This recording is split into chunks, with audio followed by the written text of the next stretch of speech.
Hola, ¿qué tal? Muy buen día. Bienvenidos todas y todos a la ponencia que se impartirá en el marco del primer Seminario Internacional de Investigación en Biociencias, organizado por el Centro Universitario de los Lagos a través del cuerpo académico Biociencias en los Productos Naturales y Sintéticos y su impacto en la salud. Le damos la más cordial bienvenida a nuestro invitado el día de hoy, doctor Luis Fernando de la Cruz Torres. Antes de dar inicio con la ponencia, me voy a permitir dar una breve semblanza de su trayectoria académica. El doctor Luis Fernando actualmente está realizando una estancia postdoctoral en la Universidad de Guanajuato. Él es licenciado en biología y realizó un doctorado en ciencias en química. Ambos grados los obtuvo en la Universidad de Colima. El doctor actualmente cuenta con 4 publicaciones en revistas internacionales indizadas y un artículo de divulgación. Además, ha participado como ponente en eventos académicos. Dentro de los datos más relevantes de su trayectoria académica están que en 2017 obtuvo el Premio Nacional en Ciencia y Tecnología de Alimentos en la categoría estudiantil y obtuvo la mención honorífica también. En 2018 obtuvo el Premio Nacional Labcitec por el mejor proyecto en desarrollo correspondiente a su tesis doctoral. Y en el 2020 obtuvo el Premio Estatal a la Juventud, también con mención honorífica, por su destacado desempeño como académico durante su doctorado. Y bueno, sin mayor preámbulo, eh, le cedo la palabra al doctor Luis Fernando para que nos hable de su trabajo. Gracias, doctor. Buenos días, muchas gracias por la invitación. Buenos días, profesores, alumnos, invitados a este primer Seminario Internacional de Investigación en Biociencias. Mi nombre es Luis Fernando de la Cruz Torres, vengo del Departamento de Biología de la Universidad de Guanajuato.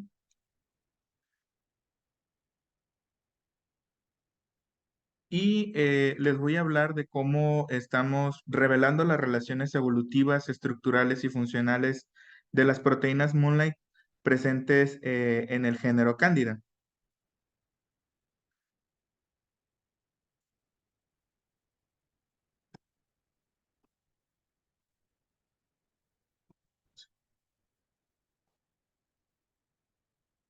Ok, ya. Bueno, los hongos son uno de los principales grupos taxonómicos que existen en la naturaleza, forman parte de los eucarias, junto con los animales y las plantas. Presentan una distribución cosmopolita, es decir, se distribuyen prácticamente por todo el mundo y se conocen actualmente alrededor de unas 100.000 especies, pero se estima que podrían llegar a existir más de 1.5 millones de especies, lo cual sugiere que hasta el momento no conocemos ni el 10% de los hongos que pudieran existir en todo nuestro mundo. A grandes rasgos, podríamos tener grandes grupos identificados como macromicetos y micromicetos. Los macromicetos son aquellos hongos cuyo cuerpo fructífero genera un tamaño lo suficientemente grande como para que nosotros lo logremos identificar visualmente, mientras que los micromicetos comúnmente están compuestos por mojos y levaduras, cuya identificación requiere de técnicas un poquito más especializadas como la microscopía. Eh, Uno de los macromicetos representativos por naturaleza son los champiñones. Del género Agaricus bisporus es el más comercial que se utiliza comúnmente para cocinar las ensaladas y todo, ¿no? Y otro de los hongos que comúnmente podemos identificar fácilmente es el Amanita muscaria. Este es el famoso hongo que aparece en la serie de los videojuegos de Mario Bros, en donde cuando nosotros jugábamos con Mario, veíamos una casilla que tenía un signo de interrogación, brincábamos, le pegábamos al signo de interrogación y de arriba surgió un hongo Amanita muscaria. Ese hongo se iba, Mario Bros iba corriendo, lo atrapaba y de esta manera crecía. Eso no es del todo cierto. Si ustedes lo ven en la naturaleza, aléjense de ese hongo no es comestible, no los va a hacer crecer. Eso solamente pasa con Mario Bros. En un universo que no existe. En la Universidad de Colima teníamos un profesor de fungi que nos decía que todos los hongos son comestibles, algunos una sola vez. Entonces, ojo con eso y aléjense de Amanita muscaria. De micromicetos representativos, conocemos a uno de mis favoritos, Saccharomyces cerevisiae, porque es el encargado de hacer que la cebada se convierta en cerveza. Y también tiene aplicación en la industria de los alimentos para la formación de la masa madre, eh, que va a formar parte de ese migajón esponjadito de un pan, ¿no? Entonces, esas características que adquieren los productos finales en el alimento se deben gracias a la actividad de los micromicetos que intervienen en ella.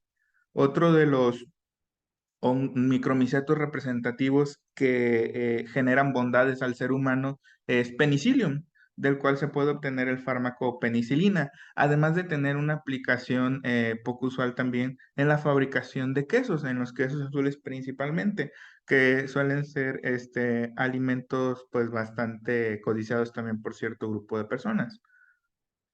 No obstante, no todo es miel sobre hojuela con los micromicetos. En algunos casos, pues existen hongos como Rhizopus stolonifer que pueden llegar a formar pues parte de esa mancha negra que nosotros vemos en el pan, ¿no?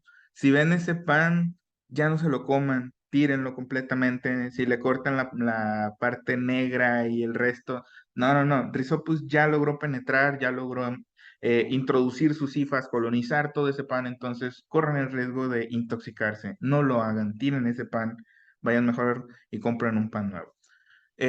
También este hongo puede atacar algunas frutas generando que se pudren. Y viene la parte más fea de los micromicetos. Algunos de ellos pueden llegar a ser patogénicos para los seres humanos. Estos hongos pueden llegar a generar algunas enfermedades como la onicomicosis, es decir, los hongos en las uñas, y la micosis en la piel, también la micosis en lengua, que comúnmente es causada por cándida. Y hablando de cándida, la candidiasis urogenital y la vulvovaginitis. Se estima que alrededor del 20 al 80% de los casos de candidiasis urogenital y el 30% de la vulvovaginitis son causados por Candida albicans. De hecho, Candida albicans es el hongo patogénico más estudiado por el ser humano porque es el principal patógeno, es uno de los principales patógenos. No obstante, dentro del mismo género al que pertenece Candida albicans, se encuentran algunas especies, se encuentran algunas especies de hongos. Está cargando, me parece cargando. A ver si no tenemos problemas con esta. Perdón, estoy teniendo problemas con el avance de la diapositiva. Se quedó atorada, no me responde. Ah, ya, perdón. Bueno, estábamos platicando de que Cándida es el principal patógeno, representa la gran mayoría, puede representar hasta el 80% de los casos de candidiasis. No obstante, actualmente han emergido también nuevas cepas patogénicas como Candida parapsilosis, que se distribuye alrededor de los trópicos, y Candida glabrata, que se distribuye principalmente en la zona norte de América y en Europa. Existe también Candida tropicalis, que se encuentra en focos muy localizados en el centro del Ecuador, tanto en América, en el sureste de Asia, como en el este de Asia. Y también Candida dublinensis, que esa especie, perdón, se encuentra comúnmente en las regiones de Europa. Cabe resaltar que esta especie Candida glabrata, la que se encuentra distribuida comúnmente en la zona norte del globo terráqueo, es actualmente ya reclasificada como Nacasomyces glabratus. Es un tema que vamos a tocar más adelante, pero con el avance en la biología molecular y todo esto, se ha permitido reclasificar algunas especies que se encontraban dentro del género Cándida, que actualmente se sabe que ya no son cándidas. Entonces, esa va a ser parte de lo que vamos a estar platicando también un poquito más adelante. Del lado de la derecha, vemos la evolución de lo que se ha considerado como la nueva cepa patogénica emergente de los últimos 15 años para Cándida, que es Candida auris. La evaluación del 2004 al 2018, recopilada por Ross y Fisher en la revista Nature, nos muestra cómo en los últimos años ha ido cambiando este panorama a tal punto en el que en el 2018 prácticamente todos los continentes están infestados de Candida auris, lo cual nos habla de una candidemia a nivel mundial.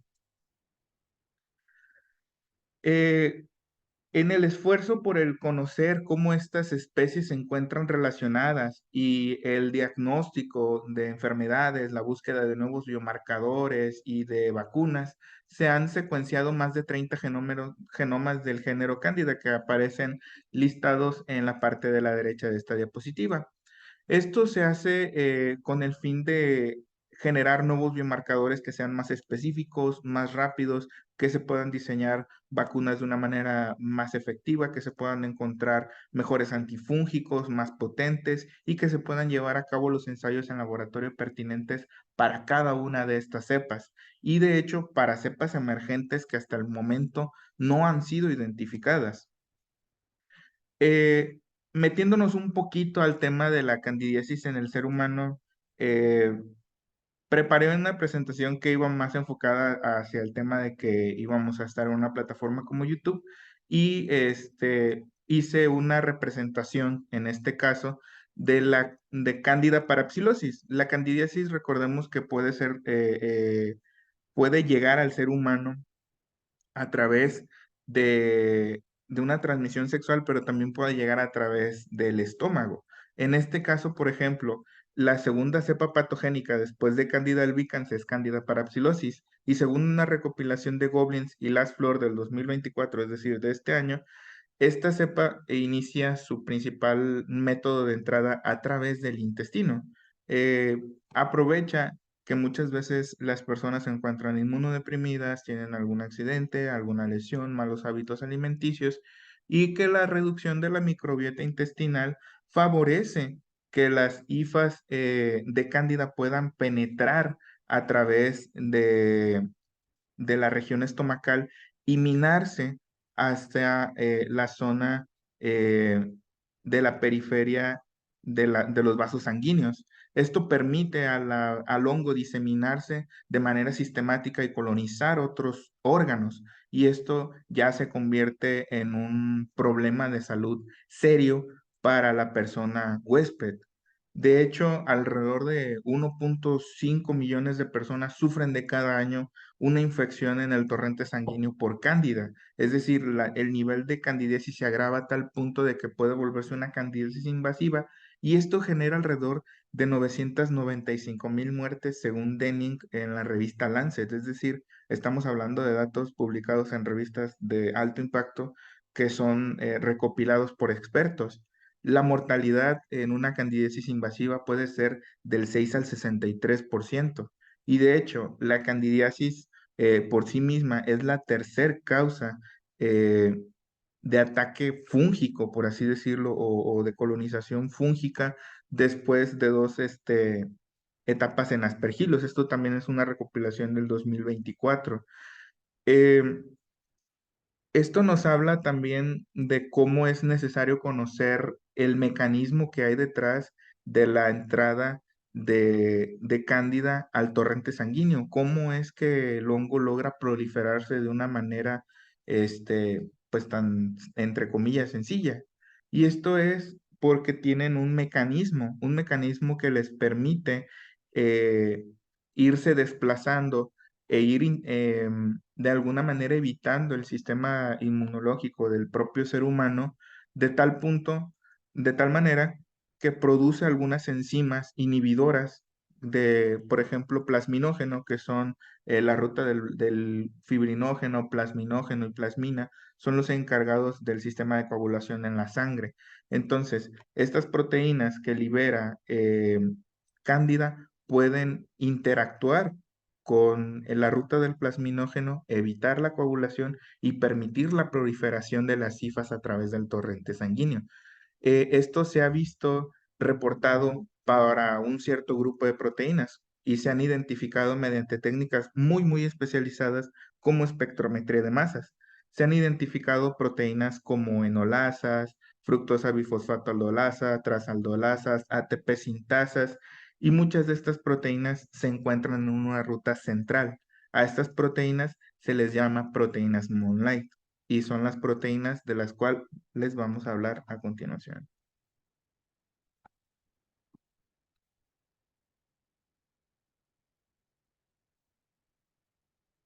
Las proteínas Moonlight, son enzimas que tienen una función canónica en metabolismo, como se los platiqué. Comúnmente actúan en glucólisis, ciclo de Krebs, y aparte tienen una función en respuesta a condiciones de estrés o de patogénesis por parte de los hongos. En el diagrama de la izquierda podemos ver cómo, por ejemplo, una proteína que tiene una actividad comúnmente en el citoplasma puede transferirse a la pared celular del hongo y tener una función diferente.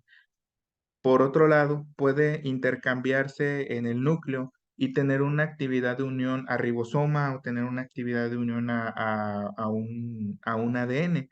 Por otro lado, puede cambiar su estado oligomérico de tetrámero a trímero y adquirir una función diferente a la canónica. También se ha visto que tienen la habilidad de modificar ante ciertas condiciones de pH, temperatura y condiciones de iones su estructura secundaria y adquirir una nueva funcionalidad. Esto les otorga una versatilidad que puede actuar esta proteína tanto a nivel de respuesta a estímulos externos, como defensa, como sistema inmune, como una forma de homeostasis, y esto permite que el mismo hongo pueda adquirir nutrientes, pueda colonizar nuevos tejidos, pueda tener una mayor plasticidad, pueda tener una mayor capacidad de colonizar nuevos nichos incluso.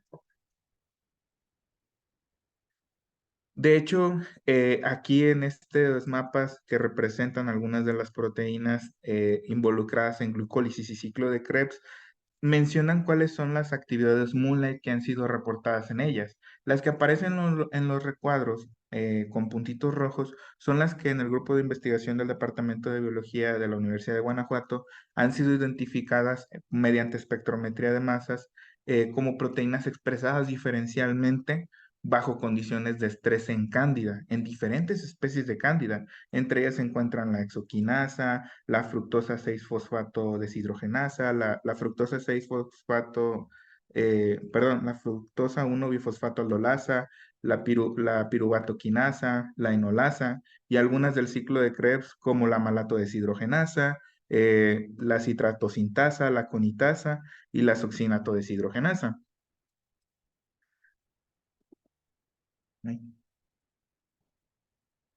En una revisión llevada a cabo por Arvizo Rubio, que también pertenece al Departamento de Investigación de la Universidad de Guanajuato, encuentran las proteínas Moonlight que han sido identificadas justamente mediante espectrometría de masas por varios grupos de investigación y ellos reportan en cuál es su función canónica y cuál es la función Moonlight, es decir, cuál es la función que están determinando in situ o en los experimentos in vivo. Por ejemplo, en Cándida encuentran también a las enolasas, a la fructosa bifosfato aldolasa y a la fosfogliceratoquinasa dentro del grupo que nosotros hemos identificado.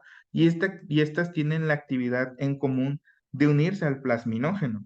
Además de que también hemos identificado algunas piruvatoquinasa que ellos también reportan en la revisión sistemática que hacen, junto con las fosfogliceratoquinasa y fructosa bifosfato aldolasa, que también tienen la capacidad de unirse a plasminógeno. Es decir, estas cuatro proteínas de glucólisis han sido identificadas en el grupo de investigación del Departamento de Biología y se han propuesto que son importantes en respuesta a estrés. Y en la revisión sistemática de Arbizu mencionan que tienen no solamente la capacidad de usarse como respuesta a estrés, sino que también tienen la capacidad de unirse al plasminógeno humano y que eso le otorga la capacidad al hongo de poder proliferarse, ¿no? Sin embargo, aunque se propone que esto funciona así y se han hecho experimentos y se han realizado bastante investigación al respecto, el mecanismo de unión de estas proteínas al plasminógeno no se ha estudiado a profundidad, no se ha determinado realmente. Cronológicamente, en el departamento de biología, la doctora Mayra ha hecho varios experimentos con varias cepas de Candida albicans, Candida glabrata, Candida krusei y Candida parapsilosis en respuesta a varios agentes, en este caso a peróxido de hidrógeno a diferentes concentraciones. Podemos observar tanto en los geles de una dimensión como de dos dimensiones que existe un patrón diferencial de proteínas que se expresan cuando no existe el peróxido de hidrógeno a cuando se agregan pequeñas concentraciones. Y entre ellas encontramos justamente a la fructosa bifosfatololasa, a la enolasa, a la fosfogliceratoquinasa. Y esos resultados son reproducibles también cuando las proteínas, cuando Cándida intenta colonizar algunos aparatos médicos. En este caso se hace una simulación con PVC y silicona y podemos ver en las micrografías de la derecha que el hongo tiene la capacidad de proliferarse. Y cuando lo hace, libera las proteínas que aparecen en los gráficos en las imágenes de SDC Page, en donde otra vez las enolasas, la fructosa bifosfataldolasa, y la fosfogliceratoquinasa que aparecen acá abajo tienen un rol muy importante en el establecimiento de esta proteína con los aparatos médicos. Es decir, este hongo puede tener la capacidad de estar en algunos aparatos médicos y por eso existe también mucha contaminación en los hospitales. Ahora, ya que conocemos que estas proteínas son importantes en el establecimiento de Cándida, queremos saber cómo funciona la relación estructura-función de estas proteínas. Eh, la relación comúnmente de una estructura la podemos conocer a través de dos métodos. Comúnmente los métodos computacionales que representan la parte de la derecha, a ver si puedo tener un puntero, aquí está un puntero láser. Aquí, esta barrita que es transparente blanca indica la cantidad de estructuras cristalográficas resueltas hasta el momento por el ser humano mediante técnicas experimentales. Mientras que la barra gris representaría la cantidad de secuencias que están depositadas en las bases de datos hasta el momento. ¿Por qué existe esto? Porque obviamente la caracterización de las estructuras mediante técnicas experimentales es sumamente costosa. Sin embargo, con el avance en el conocimiento de técnicas computacionales como modelados por homología o modelados ab initio como AlphaFold, nos permite generar un nuevo conocimiento de las propiedades in silico de las proteínas a través del conocimiento de sus propiedades físico-químicas y estructurales. Esto nos permite ahorrar costos, podemos hacer predicciones de funcionales, de propiedades funcionales deseables, podemos hacer comparaciones de diferentes variantes de proteínas, mutaciones in silico, y no necesariamente tenemos que estarlo probando experimentalmente, podemos hacer simulaciones y generar mediante este conocimiento las propiedades que nosotros consideramos funcionalmente óptimas.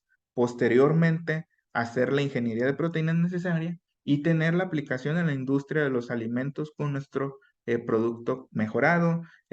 Podemos aplicar este algoritmo de trabajo también para proteínas en la agricultura, en la medicina y en la biotecnología, gracias al conocimiento de las bases de datos, los avances en los métodos computacionales y el conocimiento de las relaciones filogenéticas entre lo que se conoce y lo que se pretende conocer. En este sentido, los primeros estudios que trataban de ver cómo eran las estructuras de estas proteínas Moonlight fueron desarrollados por ahí del 2008, en donde mediante un modelo por homología se obtiene la estructura de una enolasa de Candida krusei. Este modelo, aunque es bastante simple, fue bastante novedoso en su momento, tenía características muy buenas, fue validado bastante bien Y ellos dicen que esta proteína tiene algunos motivos internos, unas regiones internas que se encuentran conservados en ciertos hongos y que le permite a las enolasas unirse al plasminógeno. Entonces, ellos dicen que las enolasas pueden unirse de manera termodinámicamente favorable, es decir, con un delta G negativo, más adelante lo vamos a ver un poquito, y eso fue propuesto en el 2008. Y la estructura de esta enolasa o una enolasa cercana, que es la de Candida albicans, se reveló hace apenas 2 años, en el 2022. Entonces, gracias a los métodos computacionales, como que se empezó a conocer un poquito de la relación estructura-función que presentaban estas proteínas. Recientemente, en el 2023, hace unos meses, Vázquez López obtiene unos modelados moleculares ya un poquito más avanzados usando modelados por homología con un programa llamado Swiss Model. Aquí modeló dos proteínas de las que se han estado buscando, que es fosfogliceratoquinasa quinasa y la fructosa bifosfato aldolasa. Lo hizo de dos especies, de Candida glabrata, que recordemos que ahora ya va a ser reclasificada como Nacasomyces glabratus, y de Candida albicans, la Candida más con mayor presencia dentro de los tests que se realizan comúnmente, ¿no? ¿Qué es lo que encontró? Que el sitio conservado para la unión del PGK hace unos modelos por homología y después hace unos dockings de algunos antifúngicos que comúnmente se tienen en los tratamientos. Aquí en la imagen de la derecha, en la parte superior, se puede ver que todos los modelos generan una región en común. De hecho, en la figura a veces puede se ver el acercamiento que existe y la superposición de todos los compuestos, todos tienen el mismo sitio común. Este, Termodinámicamente el experimento de manera in silico fue favorable. Eso indica que todos estos compuestos sí se unen a esa región. Y ahora cuando se hizo la parte experimental, al probar los mismos compuestos, se pudo ver que todos presentaban en efecto una reducción del halo de inhibición del hongo respecto al control, mientras que la nistatina fue el compuesto que mostró ese avance más progresivo tanto en Candida albicans como en Candida glabrata en fase estacionaria de crecimiento y en fase logarítmica de crecimiento. Eh, Posteriormente, la doctora Dorota Zatala revela a través de varios experimentos los nuevos conocimientos entre las interacciones de las enolasas de Cándida con la vitrolectina, la fibrolectina y el plasminógeno humano. El plasminógeno, vamos a hacer un acercamiento aquí. El plasminógeno es una proteína de 791 aminoácidos que tiene un péptido señal, una región N-terminal, que es conocida como NTP, de N-terminal péptid, y 5 regiones CRINGS que se le conocen como K1, K2, K3, K4 y K5. Posteriormente está el sitio de la proteasa, el dominio proteasa, que es donde se lleva a cabo la actividad del plasminógeno. Entonces, lo que ellos hicieron en su experimento fue unir al plasminógeno con enolasas de Candida albicans y Candida tropicalis. Posteriormente metieron enzimas de digestión como tripsina y mandaron a secuenciar estos fragmentos a masas. Los fragmentos que tenían proteínas de plasminógeno y de enolasas son los que reportan aquí. ¿Por qué? Porque indican que esos fragmentos son los que estaban interactuando cuando se llevó a cabo la digestión. Por lo tanto, son las regiones cruciales de la interacción entre el plasminógeno y las enolasas. Tan es así que en muchas regiones de Candida tropicalis, que por ejemplo, si nos enfocamos solamente en el plasminógeno, a ver, ok, si nos enfocamos solamente en el plasminógeno, muchos de estos están repetidos en las secuencias que se encuentran en C. albicans. Sin embargo, cuando ellos hacen el modelo del plasminógeno humano con las enolasas de Candida albicans y de Candida tropicalis, no encuentran estos sitios de interacción. Y esto se puede deber a que el plasminógeno humano que ellos reportan no tiene una región modelada. Entonces, nosotros nos dimos a la tarea de ver qué era lo que había pasado, qué era lo que había fallado con esas interacciones y también considerar este, la historia evolutiva, considerar un poquito el tema de las nuevas variantes genómicas que se están reportando en la actualidad para poder hacer también reconstrucciones filogenéticas. De esta manera, nosotros cambiamos los modelados por homología que se habían estado usando anteriormente. Este también fue realizado como modelado por homología, el trabajo de Zetala. Lo cambiamos por modelados ab initio, ya que los modelados ab initio como AlphaFold y Rosetta Fold son los que ahorita tienen la mejor evaluación en Cameo. Es decir, el ganador del CAS 14 fue AlphaFold, se los llevó por mucho. eh, Compitiendo contra técnicas de modelado de inteligencia artificial y técnicas de modelado por homología, incluso técnicas híbridas. Entonces, para evitar tener más puntos de comparación, nos fuimos por el avance científico más grande en los últimos años y usar AlphaFold, ¿no? ¿Cómo hicimos este trabajo? Primero utilizamos enolasas, una enolasa, una fructosa bifosfato aldolasa, una fosfogliceratosa quinasa y una piruvato quinasa, que las vamos a estar abreviando como ENO, FBA, PGK y PK en el resto de las imágenes. Este, Esas las identificamos en Candida albicans y cada una fue sometida de manera independiente a la identificación de homólogos en diferentes bases de datos. ¿Cuáles bases de datos? Usamos PDB, Protein Database, usamos NCBI, usamos Candida Genome Database y usamos UniProt. Se hizo una compilación de las 4 bases de datos, se curaron, se eliminaron redundancias y todo esto también se logró gracias a herramientas bioinformáticas. Posteriormente se caracterizaron las propiedades fisiológicas de la proteína, es decir, si tenía péptido señal, si tenía hélice transmembranal, si tenía la posibilidad de ir a otra localización subcelular de la que no tenía un reporte previo. Y también se hicieron las construcciones de modelos de proteínas de Cándida en estados monoméricos y en estados multiméricos. Y posteriormente se realizó una versión del plasminógeno que es similar a la que está reportada en la base de datos de PDB, que es una estructura más compacta. Y posteriormente se le dijo a AlphaFold que modelara esa secuencia como quisiera. Y nos dimos cuenta de que esa proteína tenía muchas estructuras, bueno, no tenía muchas estructuras, sino que su estructura tridimensional era viable en muchas posiciones, debido a que tiene 2 regiones que son bastante móviles, que vamos a explorar un poquito más adelante. Entonces se hicieron 2 construcciones de este plasminógeno, se pusieron a interactuar con enolasas monoméricas y con enolasas multiméricas. Estos experimentos se visualizaron y se caracterizaron mediante quimera. Y este es el primer resultado. Las proteínas Moonlight no presentaron péptido señal, no tienen hélices transmembranales, pero presentaron valores de probabilidad para poderse trasladar a otros organelos. Esto es algo poco común, ya que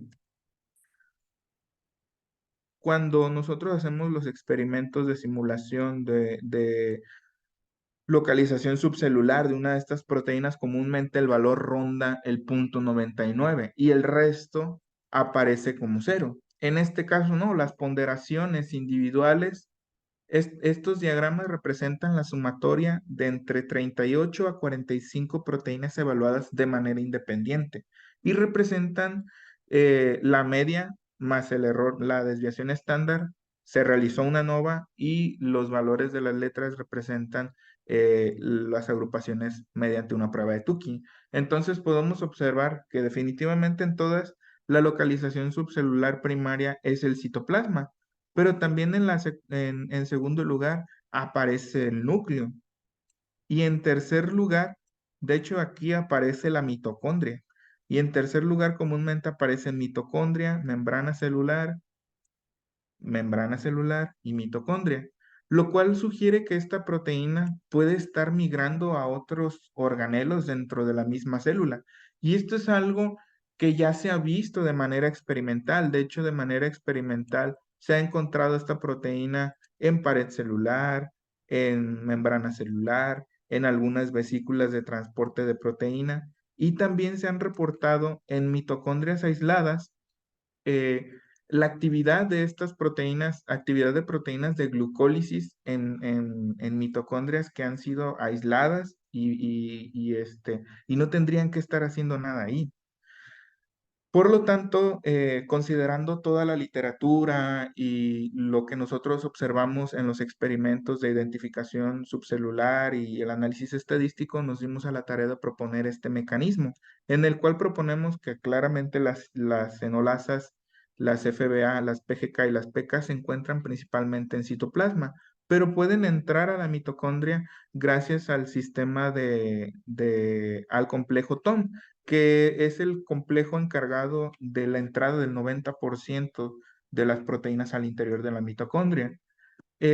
También se han reportado, o sea, el hecho de que aparezcan como una localización subcelular secundaria, el núcleo, también ha sido reportado en algunas enolasas, por ejemplo, de Arabidopsis thaliana, en donde se ha encontrado que tiene una actividad modulando las regiones promotoras de algunas proteínas que se encargan justamente de la glucólisis, lo cual nos hace ver que estas proteínas tienden a entrar en un ciclo de autorregulación. ¿Y cómo entran al núcleo? Pues recordemos que el núcleo tiene los famosos nucleoporos, que son unos poros de cavidad lo suficientemente grandes como para que estas proteínas puedan penetrar por ellos. Además de que muchos de estos nucleoporos cuentan con nucleoporinas que tienen la capacidad de formar oligómeros que permiten la deformación temporal de la membrana y esto permitiría que estas proteínas puedan migrar hacia el interior y cumplir con una función.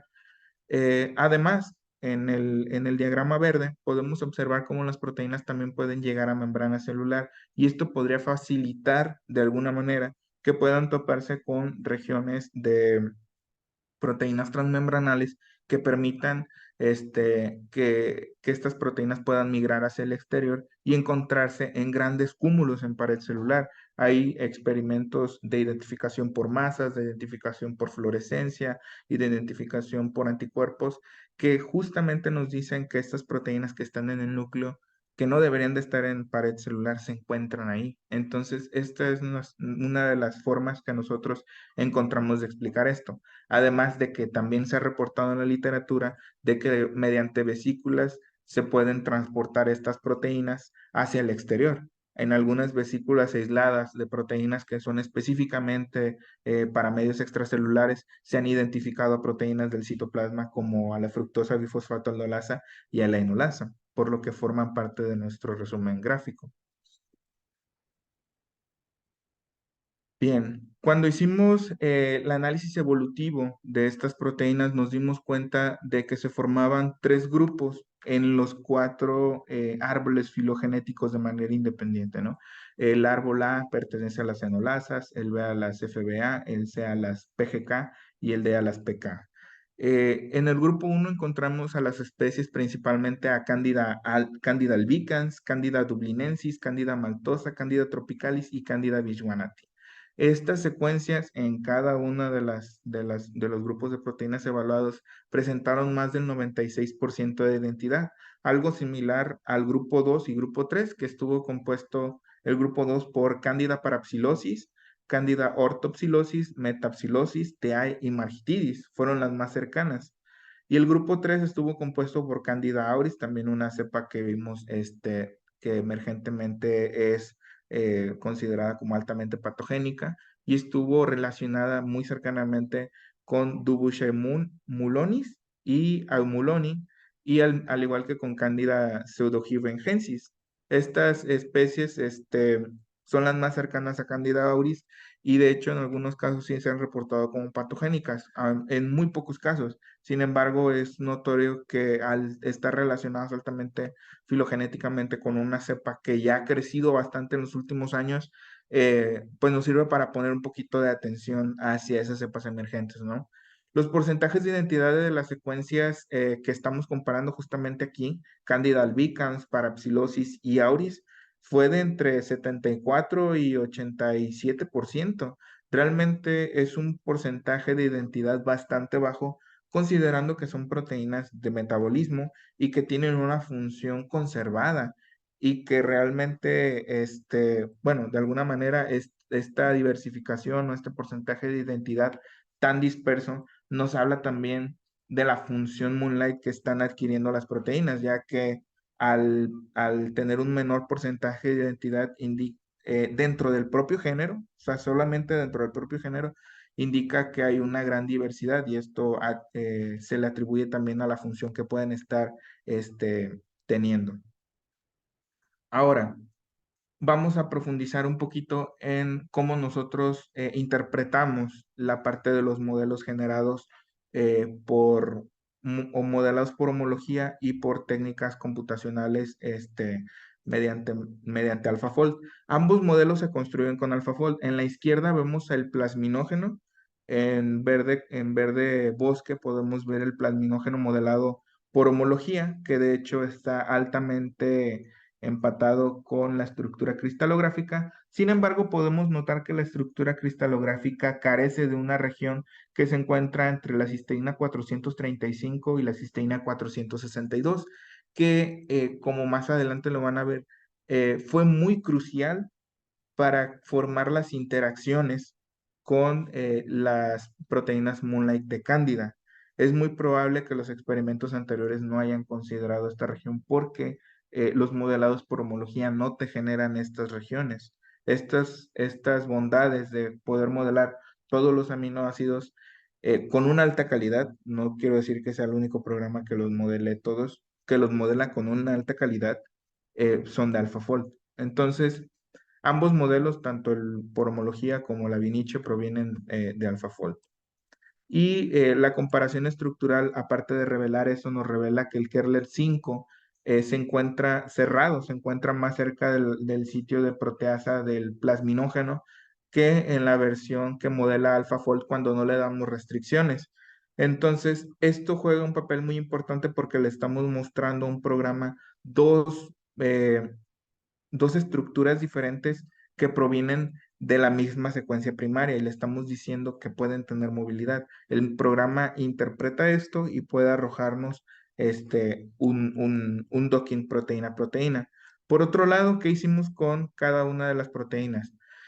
Primero las modelamos como monómero y después le dijimos a un programa denominado Galaxiomomer que nos dijera cuál era el oligómero más estable termodinámicamente. Y nos dijo que las enolasas prefieren los dímeros, pero que no son tan estables. O sea, eso nos dicen los numeritos cafés. El delta G negativo indica que es termodinámicamente favorable, es decir, que sí se va a formar. Sin embargo, nosotros buscamos valores que estén superiores, pero por mucho, a -5, más bien, perdón, inferiores a -5 para considerar que eso es lo suficientemente estable, ¿no? Valores que ronden los -5 a 0 ya es un modelo que puede ver más con un empaquetamiento de un efecto de un cristal, es decir, la disposición espacial nos obliga a que nos permanezcamos juntos, pero no nos queremos. Mientras que un delta G de -10, -15, -20, o en el caso de las FBA, hasta -39.6, nos indica que ese dímero es favorecido termodinámicamente y el programa nos dice que es bastante válido. Eh, PGK no tiene oligómeros reportados cercanos, sin embargo, cuando hicimos la simulación, el oligómero más estable que encontró en algunas ocasiones fue 2, pero de hecho en algunos casos el delta G fue positivo. Eso indica que en algunos casos no prefería la formación de oligómeros, mientras que en PGK todas las especies evaluadas, evaluamos 4 especies, 4 modelos: Candida albicans, Candida auris, Parapsilosis y Arabinofermentaris. Recordemos que estas 3 primeras son patogénicas y formaban clústeres conservados en los análisis filogenéticos, y Candida fermentaris siempre apareció separada. Es una cepa que no es patogénica, que de hecho se usa para la producción de algunos alcoholes.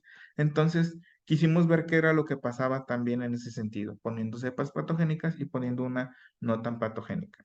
Las pusimos a interactuar como monómeros y como multímeros con las versiones modeladas por homología del plasminógeno y por ab initio, que son HM y AB respectivamente.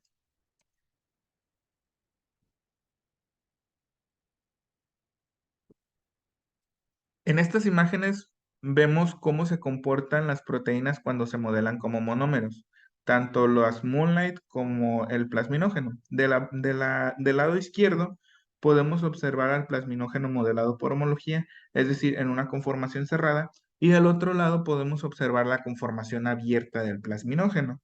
En este caso, aunque las enolasas tienen un delta G pues bastante bueno, no conservan el sitio de unión específico, pero sí conservan la región, que comúnmente es el sitio de la proteasa, y aquí es donde entra el loop del C435 al 462. Similar a lo que ocurre con la FBA, que de hecho podemos observar que es prácticamente un alineamiento tridimensional muy específico. Los aminoácidos que interactúan con el plasminógeno se encuentran altamente conservados y los valores de delta G son bastante estables, -13 a -19.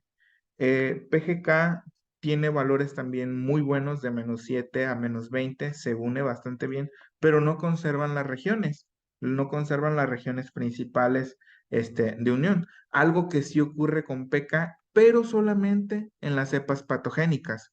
Candida aeruginofermentaris, la PK, perdón, de Candida aeruginofermentaris reconoce otra región que también es termodinámicamente favorable, pero los mejores valores que rondan los -19.9 de delta G se obtuvieron para las cepas patogénicas. Ahora, ¿qué es lo que pasa cuando vemos a la versión abierta? Pues primero disminuye la energía de unión de las enolasas, disminuye la energía de unión de las FBA, pero aumenta la energía de unión de las PGK. Aumenta a bueno, aumenta o se ve favorecida termodinámicamente, mejor dicho, hasta -8.6 y -19.2. Y esto se debe a que uno de las regiones queda atrapada entre el loop 435 perdón, entre el loop de la región 435 a la región 462.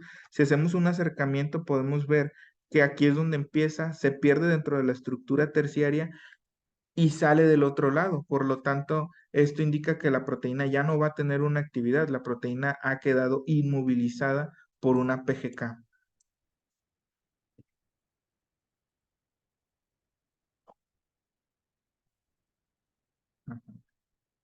En esta imagen podemos observar ahora los plasminógenos que se construyeron en la parte superior, que aparecen con las letras A, B, C, A, B y C. Aparecen las versiones de las enolasas, perdón, de las proteínas Moonlight que fueron fabricadas como multímeros en AlphaFold. En este caso se fabricaron las enolasas, la FBA y la PGK, porque piruvato quinasa la modelaba como tetrámero galaxiomomer, y el clúster para hacer las simulaciones solamente permitía hasta tres estructuras, es decir, solamente podíamos modelar dímeros y un monómero. Entonces, como las enolasas, la FBA y la PGK sí aparecían como dímeros, estas fueron puestas a interactuar con el plasminógeno, también en la versión modelada por homología y en la versión abierta. En la parte superior están los que solamente se construyeron con AlphaFold, y en la parte inferior lo que se construyeron con AlphaFold y el programa Galaxiomomer, el cual, a diferencia de AlphaFold, sí emplea un templado cristalográfico, pero solamente para determinar el estado oligomérico y la disposición espacial. Nosotros tenemos que darle un monómero, y este monómero fue construido con AlphaFold. Entonces, inminentemente hay una influencia, una gran influencia del primer modelo en la generación del dímero de Galaxiomomer, que aparece con las letras D, E y F. Aclarado esto, en la parte, perdón, izquierda aparece el plasminógeno modelado por homología. Y aquí podemos ver que las enolasas mantienen un sitio conservado de unión al plasminógeno. ¿Qué es lo que pasa? Que sí se puede unir al plasminógeno, pero descuida la región de la interfase del dímero. Estos datos ya numéricamente los tenemos reportados, estamos por publicar el artículo.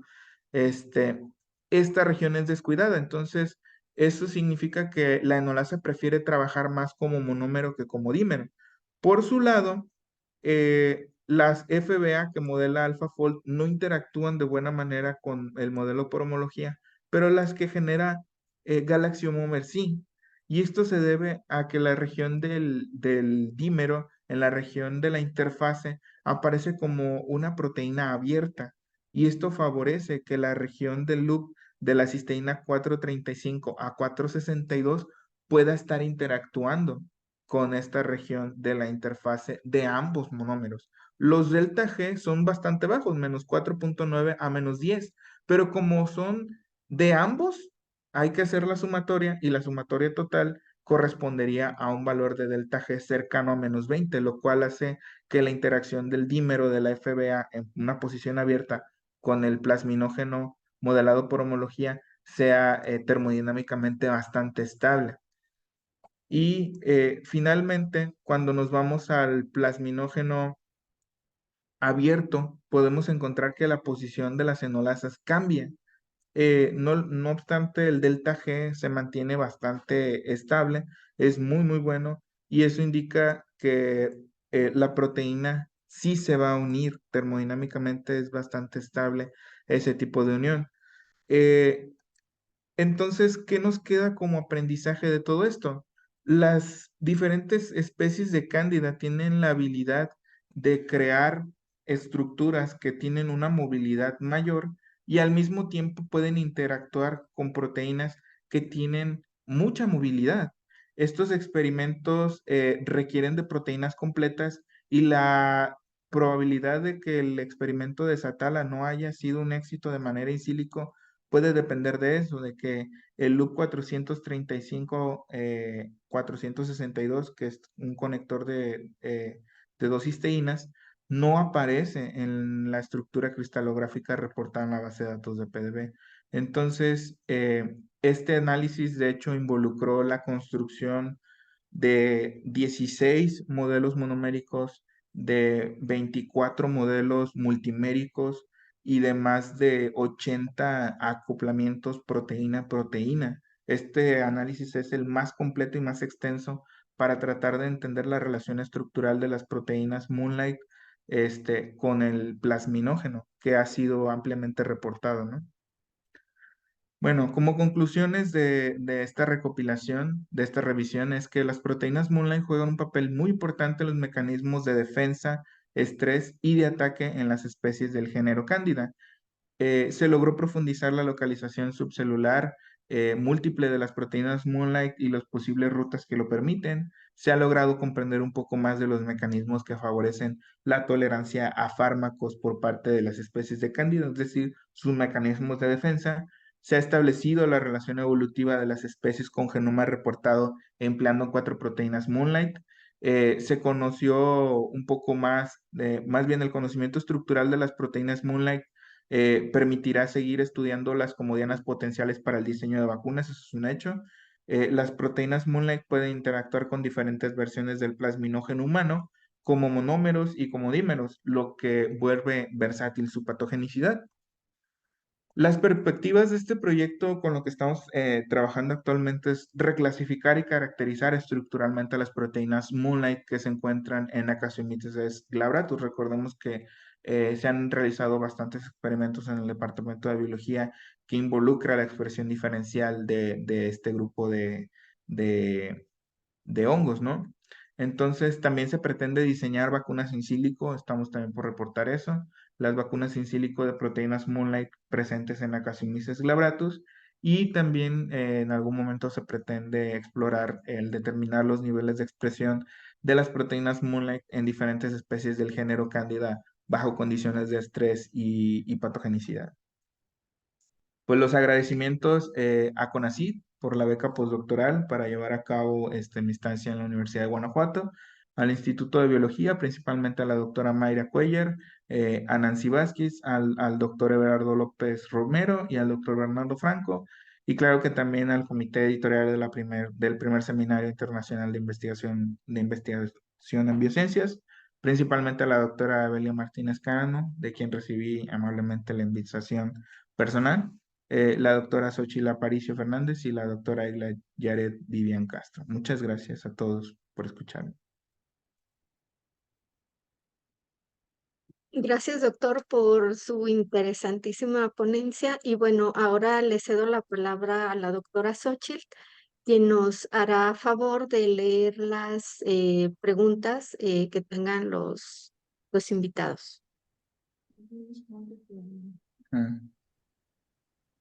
Bueno, pues muchas gracias. Realmente ha sido una ponencia sumamente interesante, mostrándonos diferentes enfoques de la biología y de biociencias en general. Agradecemos mucho su participación. Tenemos, doctor, una pregunta. Bueno, también quiero invitar a quienes nos están escuchando, quienes están en la llamada, que nos hagan favor de escribir sus preguntas en el chat. Hasta el momento solamente tenemos una de ellas.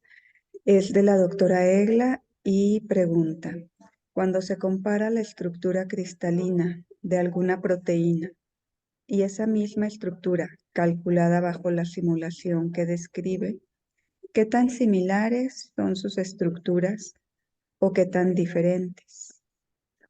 Uy, esa es una pregunta muy bonita. Me voy a regresar un poquito a parte de la presentación para mostrarles cómo se puede ver la misma secuencia obtenida de manera experimental y obtenida por dos técnicas computacionales diferentes. Aquí está. Aquí está. Es esta. La de imagen de la izquierda representa al plasminógeno humano. Es la misma secuencia. La estructura gris, perdón, deje cierro esto. La estructura gris nos representa la estructura cristalográfica. Es la que se obtuvo mediante técnicas experimentales, difracción de rayos X, posteriormente refinamiento, todo, ¿no? Este, una vez que ellos se dan cuenta de que tienen una estructura, se dan cuenta de que su estructura tiene regiones que son desordenadas. Estas regiones comúnmente, cuando se hace un ensayo de cristalización, se están moviendo. Entonces, el hecho de que se estén moviendo eh, impide que puedan tener una puntuación mm, periódica, una puntuación repetitiva en un patrón de difracción de rayos X. Entonces estas regiones no salen y estas regiones no se pueden ver experimentalmente. La forma en la cual nosotros las podemos conocer es mediante técnicas computacionales decirle que hay un vacío entre un aminoácido, otro aminoácido y queremos meter tantos aminoácidos en ese vacío. De esa manera se tienden a reconstruir estas clases de hélices. No obstante, los avances computacionales nos permiten generar los modelos desde inicio, o sea, desde una vez que nosotros computamos la primer versión de nuestra proteína, podemos obtener un resultado muy cercano a lo reportado en la base de datos. Ahora, esto es cuando se conoce una estructura cristalográfica y este caso muy particular del plasminógeno tiene regiones desordenadas que son muy extensas y eso permite, perdón, que puedan moverse incluso módulos como el K5, pero eso no ocurre en todas las proteínas. En algunos casos simplemente ocurre como en la fructosa bifosfato aldolasa, que tiene una conformación cerrada y una conformación abierta dependiendo de su actividad. Entonces, cuando nosotros las cristalizamos, las podemos obtener en una conformación abierta. Si nosotros le ponemos un metal, si nosotros le ponemos algo ahí, algún sustrato que permita que capturemos a la proteína en una conformación abierta, o por su parte, si nosotros le quitamos lo que tendría que tener ahí, puede adquirir una conformación cerrada por un fenómeno de compactación. Entonces, aunque tenga la misma secuencia, aunque sea la misma estructura primaria y aunque sea la misma estructura secundaria, la estructura terciaria de las proteínas, de algunas, no de todas, de algunas, sí puede cambiar y la estructura cuaternaria de las proteínas también puede cambiar, aunque la estructura terciaria no se ve afectada. Muy bien. Dice también, ¿y a qué se puede atribuir esto? Por ejemplo, el ambiente natural o artificial en el que se encuentra cada proteína. Ujú. De hecho, sí, muchas de estas proteínas son dependientes del ambiente en el que se encuentran y a partir de eso tienen la capacidad de actuar como monómeros, como dímeros, como multímeros, modificar ciertas regiones. Comúnmente, cuando nosotros vemos estas regiones que aparecen en algunos modelos, eh, muchas veces tienden a ser ignorados. ¿Por qué? Porque nosotros nos vamos por conocer los sitios en donde ocurre la magia, en donde ocurre la actividad principal. Y ahí es donde viene pues la parte bonita de los biólogos computacionales, porque nosotros nos fijamos en todo, tratamos de abarcar todo y tratamos de simular todo. Entonces, cuando tú consideras la mayor cantidad de puntos posibles, tú puedes ver esa clase de fenómenos, puedes observar que pueden existir cambios conformacionales a nivel incluso de estructura secundaria y que muchas veces cambias el pH, cambias la temperatura y aquí en esta región que no había nada, empieza a aparecer una hélice. Entonces, esa clase de pequeñas modificaciones en las simulaciones que permiten conocer una conformación diferente, permiten también identificar cuáles son los puntos de actividad de esas proteínas y decir, ah, mira, aquí tengo mi punto óptimo de pH, aquí tengo mi punto óptimo de temperatura, aquí tengo mi punto óptimo de concentración de sal, ¿no? Y eso ahorra dinero también en los laboratorios. Entonces, sí, justamente es parte de lo que se trata muchas veces también de simular y de considerar dentro de las simulaciones, porque si nosotros modificamos algunos factores de presión, de temperatura y de pH, pueden modificarse justamente también los resultados de interacción proteína-proteína o proteína antibiótico, ¿no?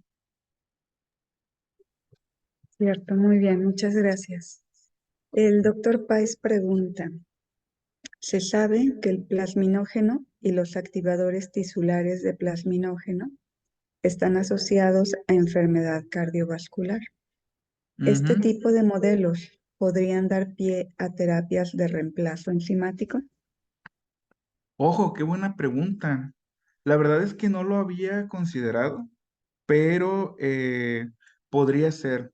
Más que dar lugar a unos posibles modelos de reemplazo, ayudan a entender cómo funciona el plasminógeno y a tratar de identificar, en nuestro caso particular, cuáles son los sitios de unión de la actividad patogénica. Si nosotros tratásemos de extrapolar esto hacia el conocimiento humano para tratar de generar enfermedades patológicas, también se podría hacer, pero creo que el tratamiento podría ser diferente, ¿no? Las interacciones que nosotros podríamos considerar serían diferentes, tal vez una minería en las diferentes bases de datos de la ruta implicada en diferentes genomas de humanos y empezar a partir de ahí.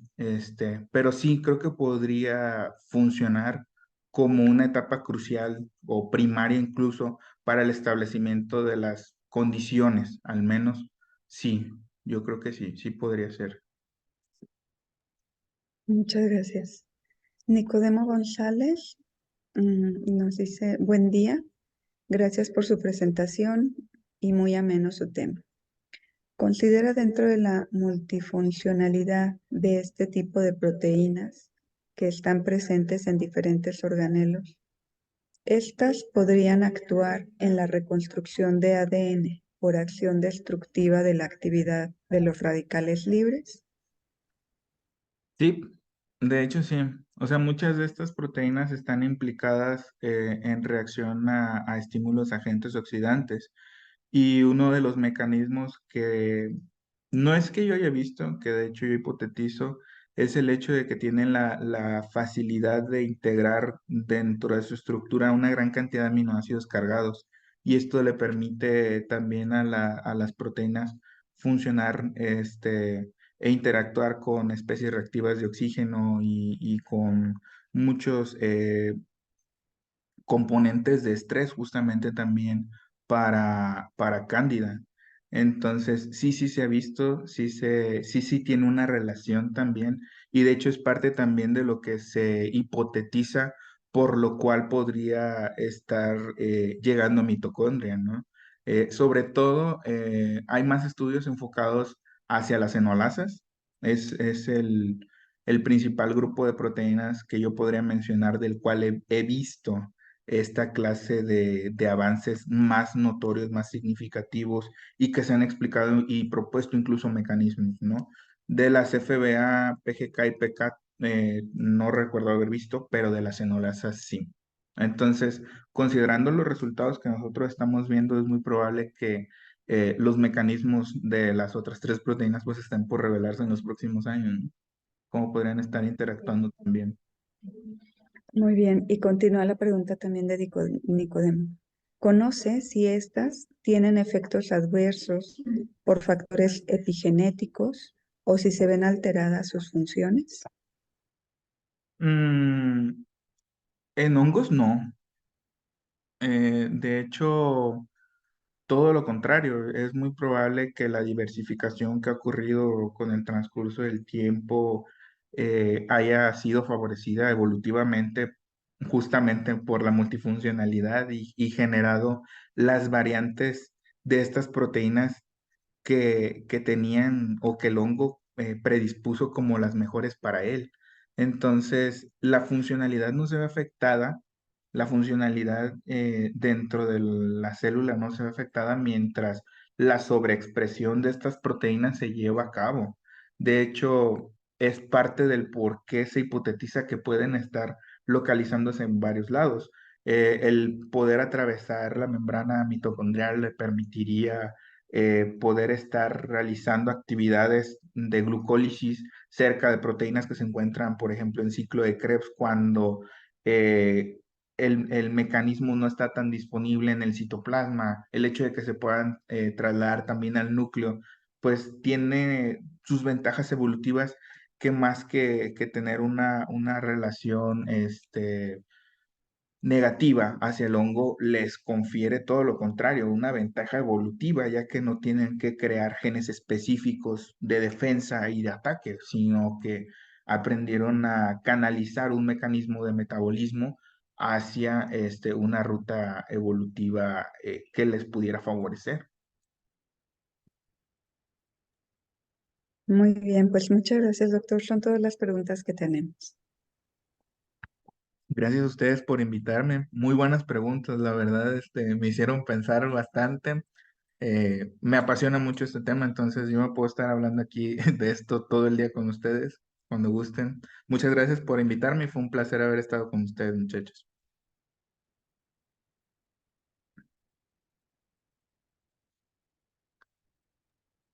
Gracias, doctor, nuevamente por su interesante ponencia. Y bueno, por favor, podría dejar de compartir para Ujú.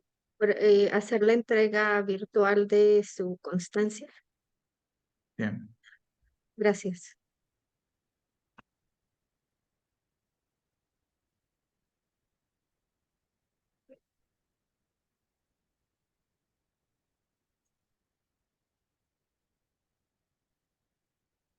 Bueno, el Centro Universitario de Los Lagos hace la entrega de la presente constancia al doctor Luis Fernando de la Cruz Torres por impartir la conferencia revelando las relaciones evolutivas, estructurales, funcionales de las proteínas Moonlight presentes en el género Cándida, efectuada en el primer Seminario Internacional de Investigación en Biociencias. Atentamente, piensa y trabaja, 30 años de la autonomía de la Universidad de Guadalajara y su organización en la red. Y bueno, esta constancia está firmada por la rectora del centro, doctora Gloria Angélica Hernández Obledo, y la secretaria académica, doctora Carla Noemi Padilla Martínez. Bueno, doctor, nuevamente agradecemos su interesantísima presentación y hacemos una invitación formal a todos los presentes para quedarse al after, que va a durar aproximadamente como 10 minutos, por si ustedes tienen alguna pregunta que hacer de forma directa, pues al doctor, y aprovechar que lo tenemos aquí. Muchas gracias a todos y bueno, también quiero hacerles mención de que los invitamos cordialmente a que asistan a la siguiente reunión que se llevará a cabo el 12 de abril. Y bueno, después les enviaremos un correo con la información pertinente al seminario. Muchas gracias, que tengan un excelente día y bueno, los que decidan quedarse al after, aquí nos vemos. Gracias.